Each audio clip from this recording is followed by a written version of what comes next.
बोलिए शंकर भगवान की जय। बोलिए नारायण भगवान की जय। आप सभी को श्री कार्तिक मास की हार्दिक शुभकामनाएं। श्री सुजी महाराज शौनकादिक 88,000 ऋषियों को कार्तिक मास का 17वां अध्याय सुनाते हैं। श्री सुजी महाराज शौनकादिक 88,000 ऋषियों से कहने लगे कि इस प्रकार से जलंधर ने कैलाश पर्वत पर आक्रमण कर दिया और कैलाश पर्वत पर आक्रमण जब किया तो भगवान शंकर तथा जलंधर की सेना के बीच में युद्ध होने लगा। उस समय भगवान शंकर के गण वह प्रबल थे, उनमें तेज था। इसी कारण वह जलंधर की सेना के शुंभ निशुंभ महासुर काल नेमी नाम के दैत्यों को पकड़ पकड़ कर पीटने लगे और पराजित करने लगे। उनके दैत्य जब पराजित होने लगे, रण छोड़कर भागने लगे, उनकी सेना जब भागने लगी, उसी समय समुद्र पुत्र जलंधर ने देखा कि मेरी सेना भाग रही है। वह एक रथ पर सवार हुआ जिसमें लंबी पातका लगी हुई थी, लंबी ध्वजा लगी हुई थी, लहरा रही थी और वो करते करते युद्ध के बीच में आकर स्थित हो गया।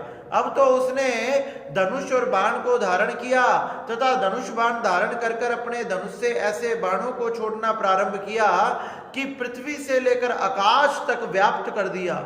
चारों तरफ बाण ही बाणों से सब कुछ भर गया। यह देखकर भगवान शंकर के गण बड़े हैरान रह गए। जब नंदी जी जलंधर से युद्ध करने के लिए आगे आए तो जलंधर ने नंदी के साथ युद्ध किया। धनुष बाणों से अपने बाण छोड़े जिसमें से 5 बाण जाकर नंदी जी के लग गए। फिर गणेश जी आए तो गणेश जी के भी 5 बाण लग गए। फिर भागा भागा वीरभद्र आया।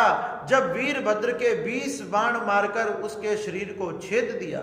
जब रुद्रपुत्र भगवान श्री कार्तिकेय ने देखा कि समुद्र पुत्र जलंधर ने हमारी सेना को ध्वस्त कर रहा है, नंदी गण आदि को सभी को छेदन कर दिया, तो उसे बड़ा क्रोध आया।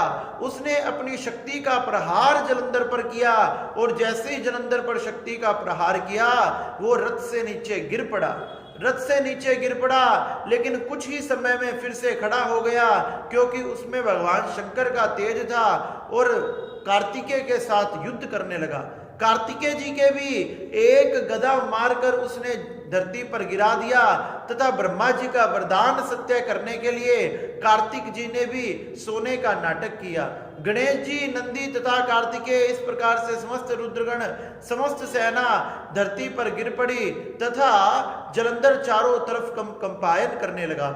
जलंधर के बाणों से धरती कांपने लगी, आकाश फटने लगा तथा वीरभद्र फिर आया तो जलंधर ने परिग नाम के अस्त्र को छोड़कर उसके सिर को फोड़ दिया। उसके सिर से रक्त बहने लगा। इस प्रकार से हाथी, घोड़ा, बैल आदि की कोलाहल होने लगी और समस्त भूमंडल कांपने लगा। जब इस प्रकार से जलंधर का रौद्र रूप देखा तो भगवान शंकर के गण चिल्लाने लगे और इधर उधर भागने लगे। इस प्रकार से इधर उधर भागकर भगवान शंकर को पुकारने लगे कि हे शंकर भगवान हमारी रक्षा करो। सभी गण कैलाश पर्वत की तरफ भागने लगे। इस प्रकार से श्री सुजी महाराज ने शौनकादिक 88,000 ऋषियों को बताया कि जलंधर ने इतना रुद्र रूप धारण कर लिया कि भगवान श्री गणेश, कार्तिकेय, नंदी, वीरभद्र आदि भगवान के प्रमुख गण भी घायल हो गए। इस प्रकार से भगवान श्री शंकर की तथा जलंधर की कथा को श्री सुजी महाराज ने सुनाया। बोलिए शंकर भगवान की जय। बोलिए नारायण भगवान की